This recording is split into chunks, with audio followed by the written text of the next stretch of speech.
Ayrton Senna. Ayrton Senna was a man that probably most of you on this channel have only casually heard about, maybe even never ever heard of.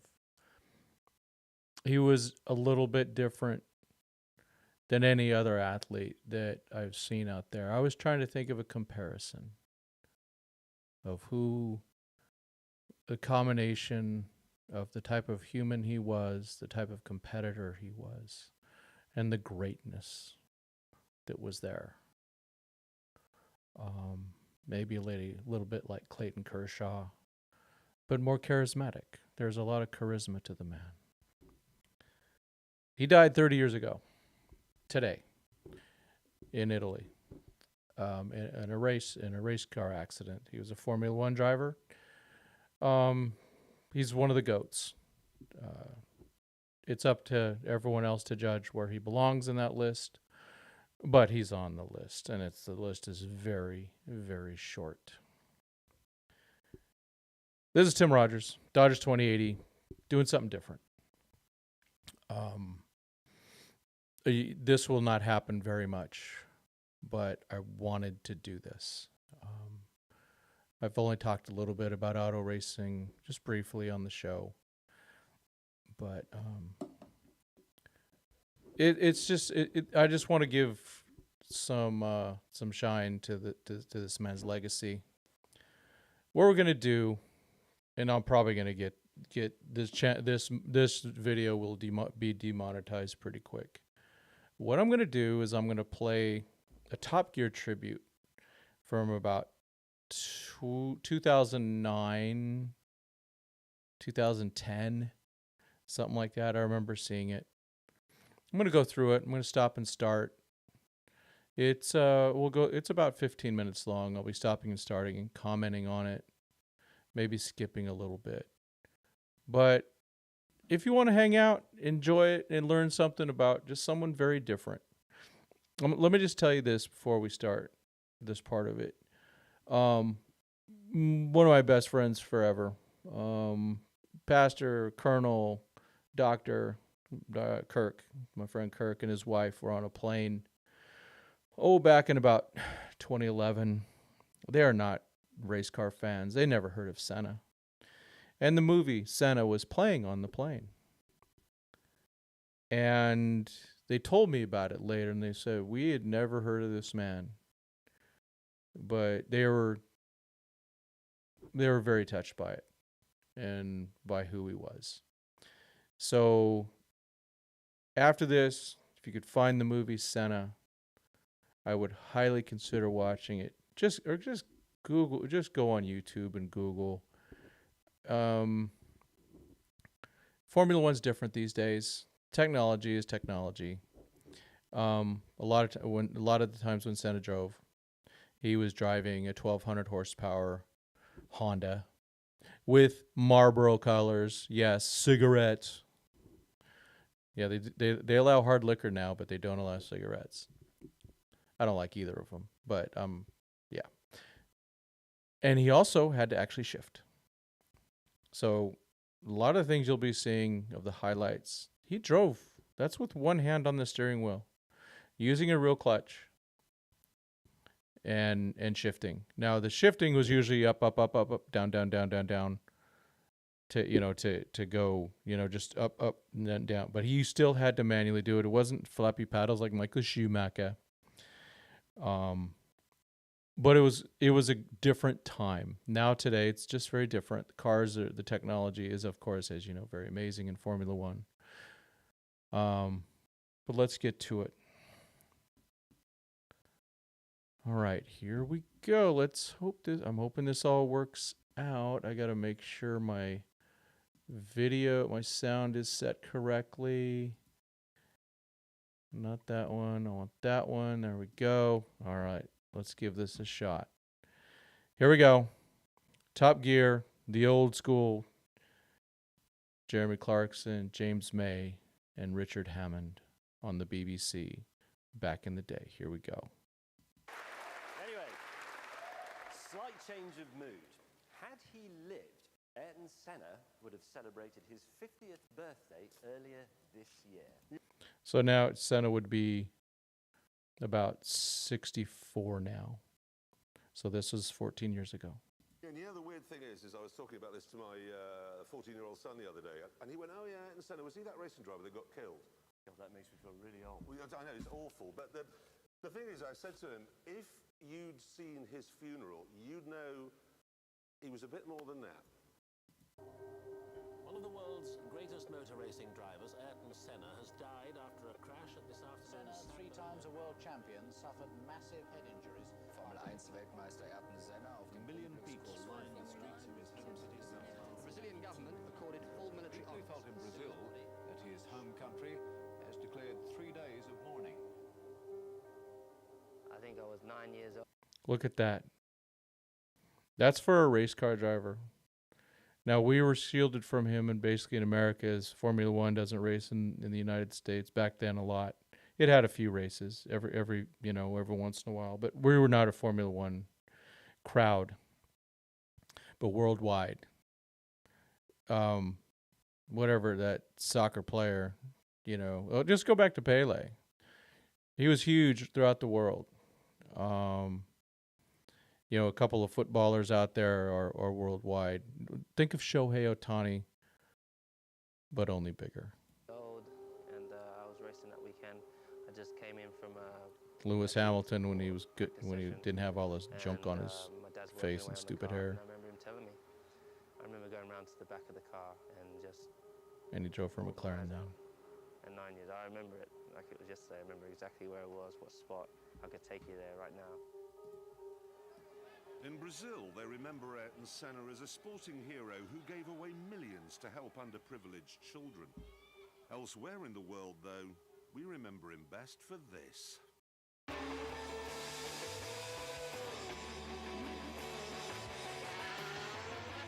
Senna goes through.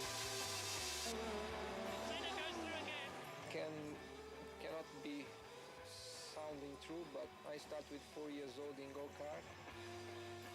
I am just 22-year-old, and there is plenty of time to get Formula One if I will get there. So Formula One is basically a rich man's sport, but he actually wasn't that rich. He almost had to quit in 1981. He was ready to cash it in. It was just so expensive, but his father took out like a $10,000 loan and got him back into it again. Ayrton Senna did race in Formula One from 1984 to his death at Imola in 1994. Ayrton Senna wins at Monaco. And in that time, he won the World Championship 3 times. The figures suggest that Schumacher and Fangio were better. But This was also recorded before Michael Schumacher had his skiing accident.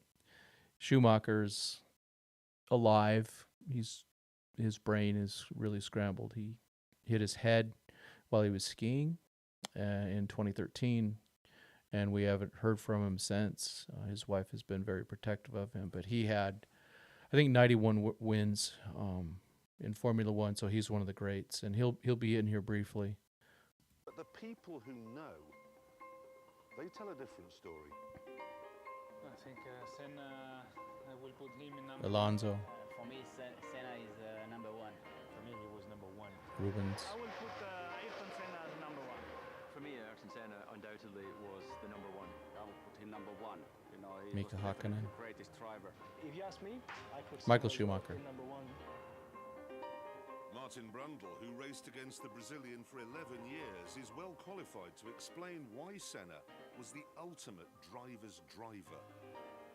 He had a God-given talent that I haven't witnessed anywhere else. A sixth sense of where the grip was before he turned into a corner. If you look at this Lotus here, even when it's going in a straight line, it is dancing. Absolutely. And there. You look at these and you think, Here we go. I can't do that. I think Senna's ability to be able to drive completely on the limit.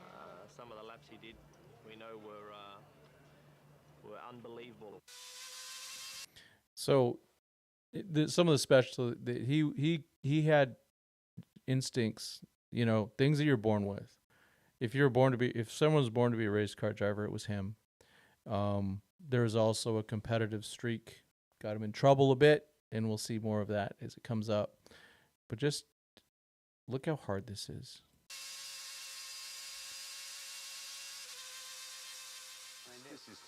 This is manic. Look at this. How he reads those two guys. He's absolutely on it, isn't he? Look at that.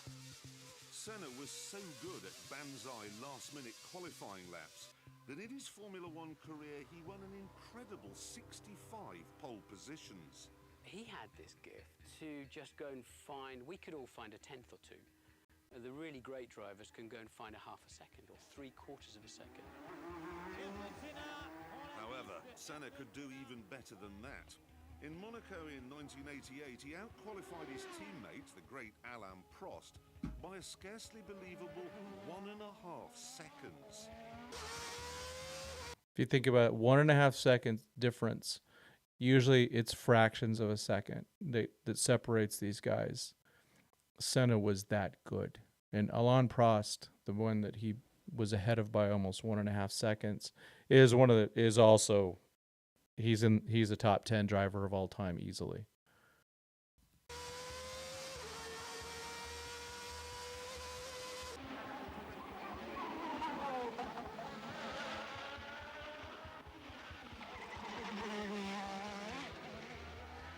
What a beautiful car. Gosh. Nobody in the end wanted to spoil Senna's pole lap. And when you saw the day-glow McLaren and the very bright helmet of Ayrton Senna, he would come through and we literally jumped out of the way. You didn't want to be the one they all talked about as having blown the lap that the whole of the Grand Prix venue was looking forward to. This is Monaco. It's just a tight track. Look how beautiful that is. He was so good because he was working so hard on details. And I improved the car also there and there, but he went in a fine details. That's why it was fantastic. Yeah, the worst is here. The worst is the second chicane. Look at the hat. But it's because the asphalt goes like The hat I wear usually when I do my interviews is Senna's hat. the second chicane is becoming bumpy. The hat I'm wearing now. Back to when I was his test driver at the beginning of the '94 season. After the second day, he had a small incident and tweaked his neck. And that was it. The test was over as far as he was concerned. I came in the following day, and he was there in the morning. And I thought, oh, okay, he must have made a miraculous recovery. But in actual fact, he was just there to listen to what I was saying to the engineers, to work out whether he could trust my feedback. And when I compare that to Nigel Mansell, when I was his test driver, he would set a lap time, and then he would bugger off to the golf course. Yeah, nothing wrong with buggering off to the golf course, right? Another weapon in Senna's armory was his utter ruthlessness. Here he goes. Schumacher trying to take Ayrton Senna. Now let's see if the Brazilian moved across. Indeed he did. He often used to put us in a position that you were going to have an accident, and he would leave it up to you to decide whether to have that accident or not. Think about that. He would put the other driver in a situation where the driver had to make a decision: do I have an accident or not? Because he was not lifting, he was not giving in, and just balls of steel. Martin experienced this psychological warfare first of all when racing against Senna in Formula 3.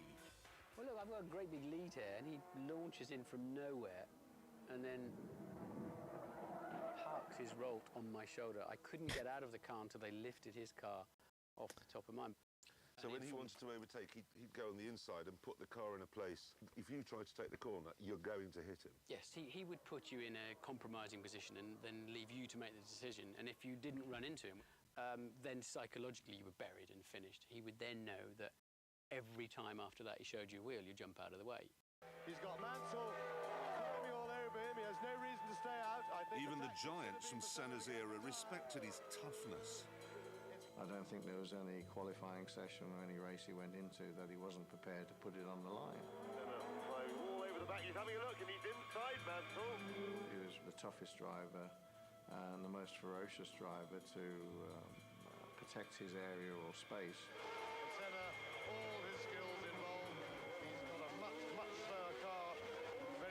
out tyres on his car. Mansell's got fresh rubber on, all the grip in the world. Yeah, his last year in Marlboro, it wasn't Honda anymore, McLaren. It was a Ford. It was kind of a piece of crap. Michael Andretti drove that same year, got hardly any results. Senna still got wins, even with inferior equipment. The Williams, the car that he went to the next year, had far better technology. Was using a lot of automated things and stuff like that. While old Senna had to raw dog it in that Honda or that Ford McLaren. Senna blocking away and sliding a lot. Senna knocking it down. Mansell weaving this way and that way, but Senna won't let him pass. He's got the racing line. He's going to keep it. This will to win reached its peak at the Japanese Grand Prix in 1990. Here, Senna would be world This is champion, insane. riding his arch rival Alain Prost, now at Ferrari, failed to finish. So, at the first corner, he made sure Prost failed to finish. Alain Prost has taken the advantage. Senna is trying to go through on the inside, and it's happened immediately. This is amazing. Senna goes off at the first corner. Yes, and that makes Ayrton Senna world champion this year. He doesn't even try to brake. No. I mean, at that point, when they're back there, Senna, if he wanted to stay in the race, you'd have seen 2 puffs of blue smoke from his front tyres, where that gap was always going to disappear. He was driving into a disappearing wedge. Got the W, got the championship. It's all that mattered, I guess. When there is a gap, you either commit yourself as a professional racing driver that is designed to win races, or you come second, or you come third, or you come fifth. And I'm not designed to come third, fourth, or fifth. I race to win. And if you no longer go for a gap that exists, you're no longer a racing driver. If you no longer go for a gap, you're no longer a race car driver. It's one of my favorite things. Yeah, love that. Strangely, Senna had a big heart. He was a devout Here's the other Christian side of him. capable of extraordinary compassion. Watch this. When fellow racing driver Eric Comas crashed at Spa in 1992, Senna stopped and risked his own life running across the track to help. You see, that's the paradox of Ayrton Senna, isn't it? In that he was clearly Special a man. fantastic human being. And he cared about people in Brazil, he cared about racing drivers. I mean, he was mortally hurt when Ratzenberger died, the day before he died. This thing that you're seeing right now, it turns out he literally saved that driver's life by the way he held his head and things like that.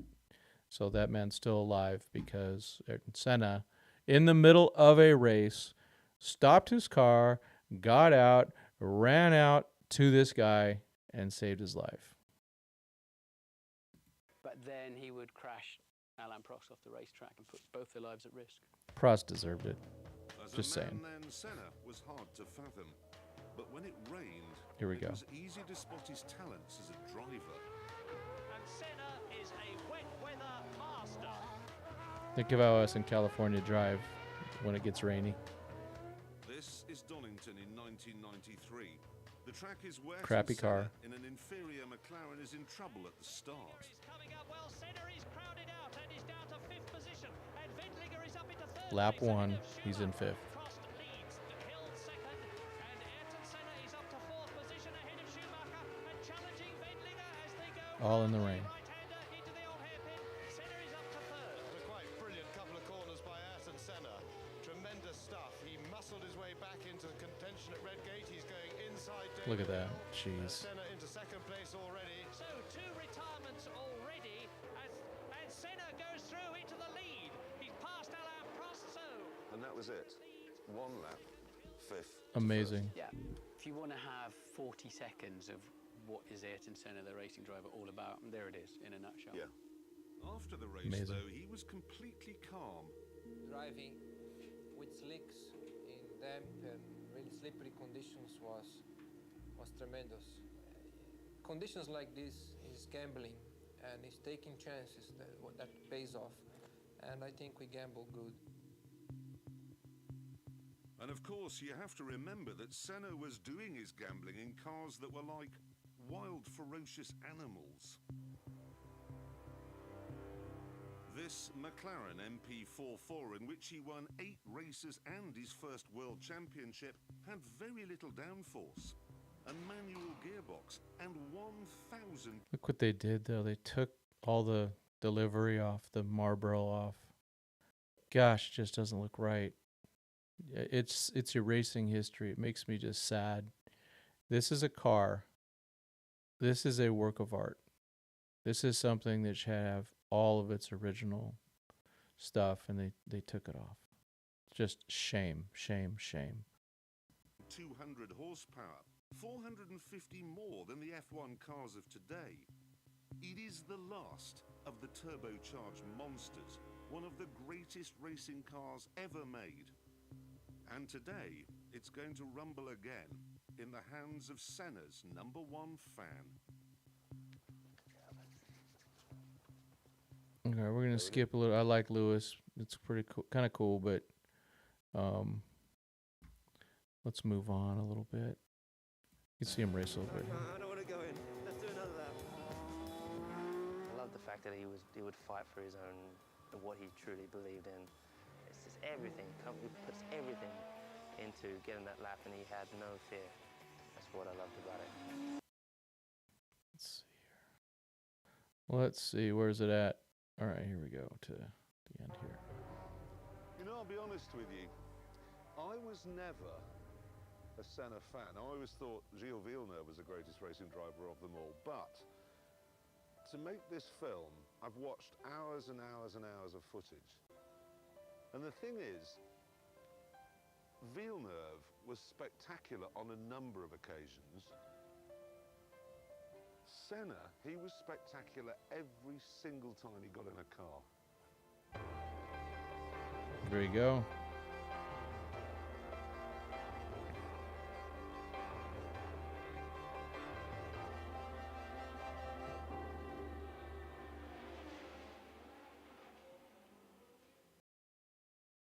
There's an amazing film coming out on Ayrton Senna next year. I urge you all to go and see it. It's fantastic.